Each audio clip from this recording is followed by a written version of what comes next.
Why hello YouTube. As you can tell I'm making an guide video on Epic 7 because I'm addicted to this game. And if you're wondering why I'm actually posting a lot earlier today, well, I guess not today, it's been a few days, but if you're wondering why I'm posting earlier than I usually do, it's because I feel like it. Usually I don't post this often, more so because lack of effort. That's the main reason.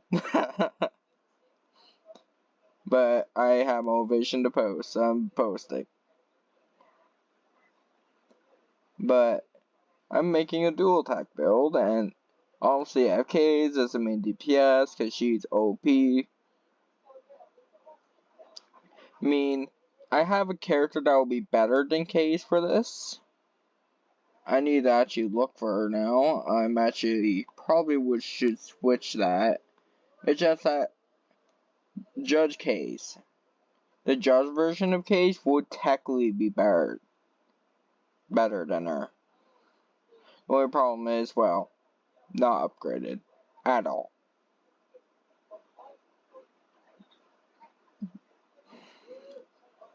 So for now, I'm just leaving it on Kaze until I have her upgraded.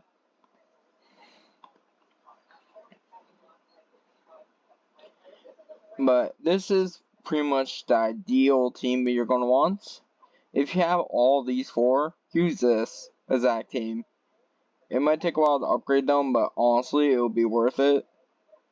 I can just show you how stupid this gets. It's honestly beautiful. Keep in mind,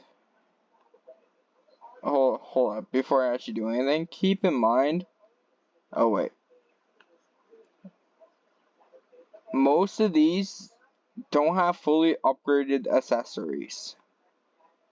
By fully upgraded accessories, I mean, for example, look at her.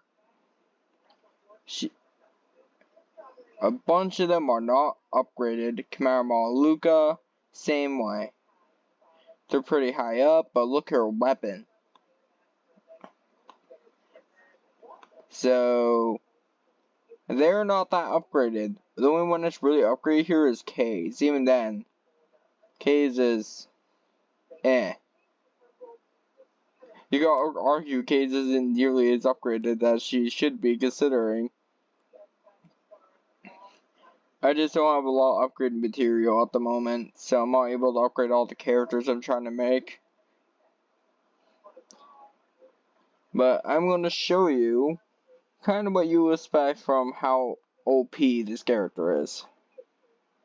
I'll go on hard, I'll do select team, I'll do this because why not? As you can tell, right away, obviously she's going to this one-shot them, but you're going to notice something pretty stupid pretty quickly. It's just, you're going to know something really stupid when the boss pops up. It gets really stupid really quick. You're going to see Kaze do constant attacks. What's worse, oh, yep, it's already happening. Oh god. Do you see what I mean? It's pretty dumb. And the boss is dead. Keep in mind, this is the second hardest difficulty, and my characters aren't even that upgraded. So, yeah, pretty powerful of a team. And of course, if I was in auto-bound mode, it would be even more powerful, but I'm lazy, so I do it in all battle. So if you have these characters, use these characters.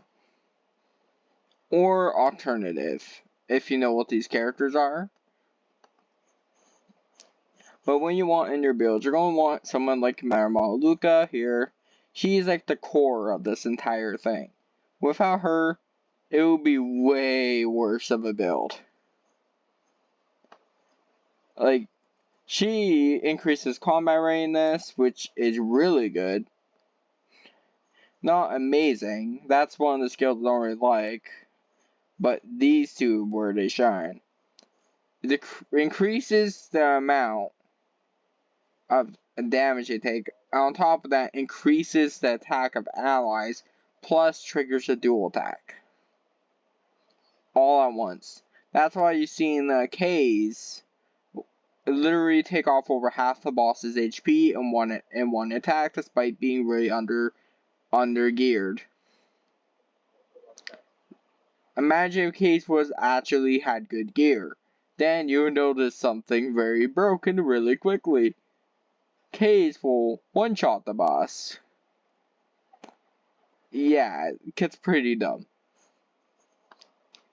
And on top of that, she puts them to sleep, which is like stunning, but even more annoying. Decreases their speed so they can almost never attack, and makes it so you can't get debuffed. So yeah, if you don't have Commander Maluka, just don't even bother with this. You need Commander Maluka for a decent dual attack build. Don't get me wrong, you can make it go on without her, but it's just so much better to have her. Obviously, because she focuses on debuffing and buffing, more so debuffing though, you're going to want decently high effectiveness. That's why she has such high effectiveness here. I mean, you could argue it's not that high. It's enough to land the debuffs. That's really all I care about. The effectiveness of the debuffs. That's pretty much all I care about. It's for debuffing. And for it to do a bit more damage. Where every single one of the target attacks makes the enemy take more damage. You're probably going to start noticing something. That's two targets which will stack on top of each other from Chimera Maluka and Mew here. I know I'm missing the character, I'm sorry. And she stuns and does bleed, which does more damage based off her attack. And on top of that, increases attack and enhanced dual attacks. So she herself doesn't do much dual attacking unless you give her that dual attack piece. But her just being there is amazing.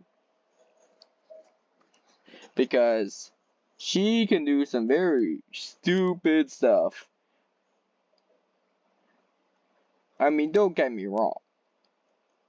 You could technically make her the DPS and your build will be perfectly fine. You could argue you don't need Case, you could just use her. But Case can ignore defense, so that mixed with them taking more damage is just utterly broken. I just love it. So these two mixed together are like a must-have. And there is Tamarine. I recently made a video on Tamarine. I know I'm missing that, I'm sorry. I'm not good with names. Her basic attack triggers a dual attack. Which, who will you know? That means Case gets a dual attack. Which is already broken. Upon that, increases attack and heals all allies. On top of that, she gets an extra turn, which will let her do a dual attack. Yeah, Tamarine's pretty broken for dual attack builds. So, yeah, this is like the ideal build you want. This is legit the best build you can have for dual attack. At least that I have out of my characters. You could probably make a better one in some way, but based off dual attack triggers, this is a pretty good one. Because Chimera Maluka could trigger dual attack, and yeah, Case's attack in pretty much every turn. It's so stupid. And what's worse, after the first wave, all the attack buffs are all applied to Case. Case at once plus them debuffing on total will be a 30% increase in damage, and her mixed with her like increased defense, and plus, oh my god, almost every enemy in the game gets buffed. So 70% increased damage mixed with penetrates defense is pretty overpowered, especially when you consider you can give her a weapon that increases her defense damage more. So Kay's in this build is utterly broken, and it's honestly better than my actual DPS. The only problem is, well, honestly, there's not really much of a problem. The main problem is the survivability with the dual attack build isn't that good. But you pretty much kill everything anyway, so it's not like it matters much. I might be praising this too much, and you guys are probably going to say in the comments how I could have done something better. I mean, if you think I could do something better, please post it, and then I can improve this build.